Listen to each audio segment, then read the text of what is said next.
Welcome. This is News Wrap-Up on Asphericnews. The headlines. Defense Minister. All 64 Boko Haram members in Kuje Prison have escaped. Kuje Prison attack. Over 600 inmates escaped.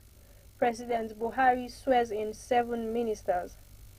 Police begins manhunt for lynching culprits in Nsukka. Gunmen attacked Kuje Prison. Abakari, Dare, other high-profile inmates missing.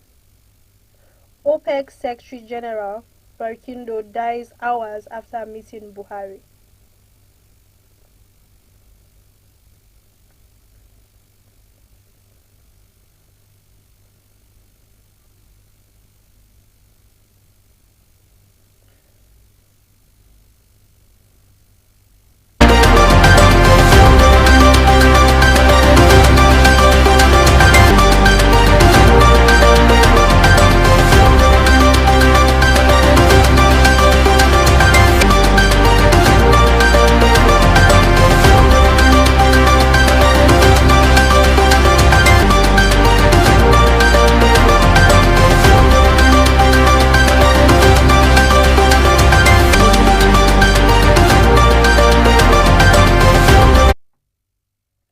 The news.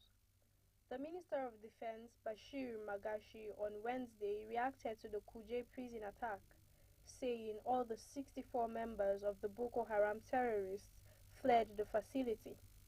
Gunmen had stormed the facility on Tuesday with explosions and gunshots heard from the direction of the correctional center located in Abuja, the nation's capital. Addressing reporters a day after the attack, Magashi said there are strong indications that terrorists invaded the facility to free their members being held in detention. He explained that the federal government is working hard to ensure that other fleeing inmates were being recaptured and kept back in the facility. Most likely they are Boko Haram because we have a sizable number of Boko Harams that are in detention, the minister said. Presently, we could not locate any of them. I think there are about 64 Boko Haram members in prison. They have all escaped. Noting that the situation is under control, he said the correctional center could accommodate 994 prison inmates. Of the figure, the defense minister said the government has been able to track down 600 inmates who have been recaptured. He stated further that before the end of the day, many more inmates still hiding would be rearrested and sent back to the facility. Magashi added, "We are trying to see what we can do to ensure that all the escapees are brought back to the prison yard. I think the prison is an accommodation for about 994 inmates escapees. We have 600 already inside now, and many people have been captured and brought back to the prison. Maybe by the close of the day, more would have been captured. I think everything is under control." The Permanent Secretary of the Ministry of Interior, Mr. Shuaib Belgore, had earlier explained that about 300 of the inmates have been retrieved and more are on the way. He also said that it is unclear how many of the gunmen were killed, adding that the government lost one official with 3 others injured. The Permanent Secretary of the Ministry of Interior, Dr. Shuaib Belgore, has said over 600 of the inmates fled the prisons when it came under attack late Tuesday night. Belgore stated, I beg your pardon, that those behind the attack were Boko Haram terrorists who came specifically for their members held in the custody. He, however, said about 300 had been recaptured, while 300 were still at large. Speaking while addressing journalists, he also said an operative of the Nigeria Security and Civil Defense Corps was killed during the attack. He said there have been several attacks on our facilities, most of them are being repelled. But every now and then, there is one that they have succeeded. In this is one they came very determined with high explosives. The initial M3 attempt was unsuccessful. Then they attacked another section of the wall with higher grade explosives, which brought the wall down. President Muhammadu Buhari on Wednesday at the Federal Executive Council meeting swore in 7 ministers recently screened and confirmed by the Senate. The ministers' swearing in was done in 2 batches of 4 and 3 each.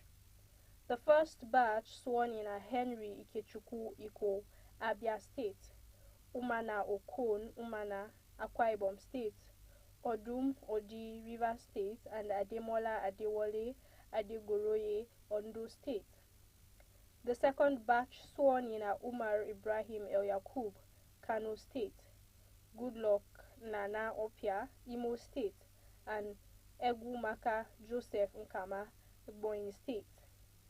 Before the swearing in, a minute silence was observed in honor of Mohamed Barkindo, the 4th Organization of Petroleum Exporting Countries, OPEC Secretary General, who died at the age of 63 Tuesday night. Those physically in attendance were the Vice President, Professor Yemi Osibanjo, Secretary to the Government of the Federation, SGF, Boss Mustafa, and Chief of Staff to the President, Professor Ibrahim Gambari. Other ministers who are also in attendance include the Attorney General of the Federation and the Minister of Justice, Abubakar Malami; Labor and Employment, Chris Ngige; Education, Adamu; Communication and Digital Economy, Isa Pantami; Mines, Steel, Olamilekon Adebite; Environment, Mohammed Abdullahi; Ministers of State for Petroleum Resources, Timipre Silva; and Budget and National Planning, Clem Abba; and State Industry, Trade and Investment, Mariam Katagun. Head of the Service of the Federation, Dr. Folashade Yemi Eson, and other ministers are attending the meeting from their offices. Enugu State Police Command has started a manhunt for those responsible for the alleged mobbing and lynching of 2 persons in Nsukka axis of the state on July 4th. Investigation has been launched to fish out those responsible for the alleged mobbing and setting ablaze of the duo at Ede Obala community in Nsukka axis. Police spokesman DSP Daniel Ndukwe stated in Enugu on Wednesday, the 2 persons were killed on the trumped-up allegation of being responsible for the murder of a 10-year-old girl for ritual purposes. Preliminary investigation shows that the girl was initially reported missing on June 28 at about 1 p.m. Her decomposing body, found in a bush in the community on July 2nd, led to the action of the irate mob, Ndukwe added. He urged members of the community to keep supporting the police to properly investigate and set the ground for the dispensation of justice in criminal cases. Residents of the community should desist from resorting to self-help of this nature, which attracts their legal consequences, the police spokesman warned. Kuje Prison, medium custodial center in the Federal Capital Territory, Abuja, Tuesday night came under heavy bombardment by unidentified gunmen. The guards on duty were caught off guard while the attack lasted. The attacks, which lasted some hours, were said to have been resisted by military personnel and prison guards on duty. it was learned the first explosion, a high-capacity bomb, went off around 10:25 p.m. Some accounts said it was followed by second and third blasts as well as sporadic gunshots which left the residents scampering into safety. Security reports had alerted officials of the possible attacks on the facility. It could not be ascertained if steps were taken to prevent the attacks as of the time of filing those reports. Meanwhile, Deputy Commissioner of Police Abba Kyari and his men who were in the facility may have escaped from the facility. According to The Nation, former Plateau Governor Joshua Dare and his Taraba counterpart Jolly Nyame, who had been granted a pardon by the National Council of States, were also in the facility. The federal government was yet to effect their release as of the time of the attacks. Sources within the facility confided in The Nation that besides the high-profile inmates, some terrorists and other criminals might have escaped in the thickness of the darkness and the gunfire from the attackers. However, as of the time of filing this report, there was no official confirmation on the number of escapees and their profiles. A source told our correspondent it would be difficult to confirm if Kyari and his men were evacuated for safety before the attackers gained entrance into the facility. He also said same applied to the former governors. The public relations officer of the Nigerian Correctional Service, Francis Enobore, and his FCT junior officer, Mr. Humphrey Chukwendo, could not be reached. Their mobiles were switched off.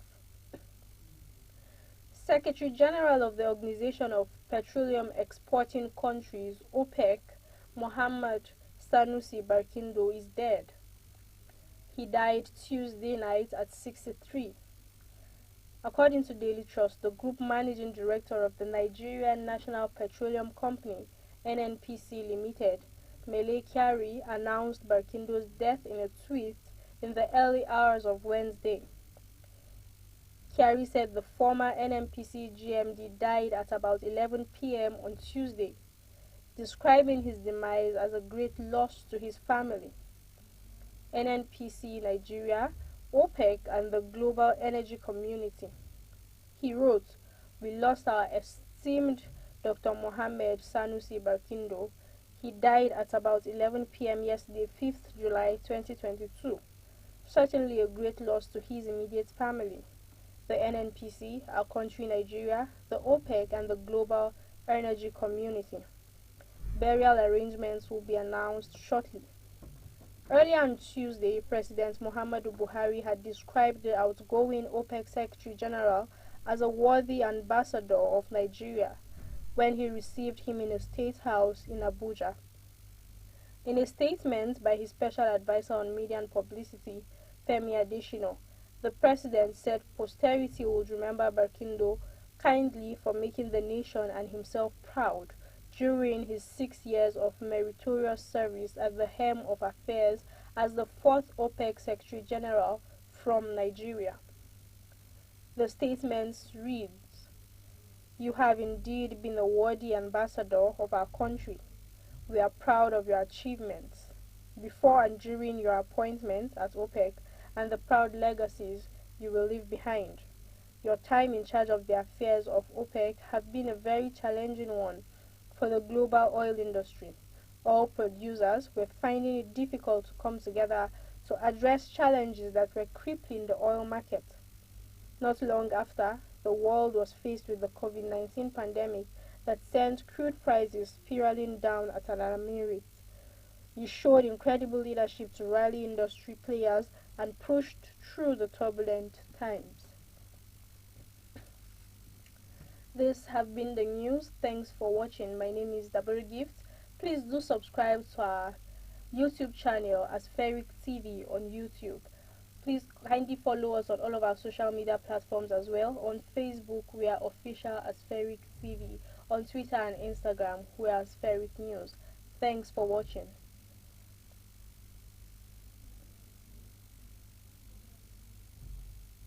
Go ahead.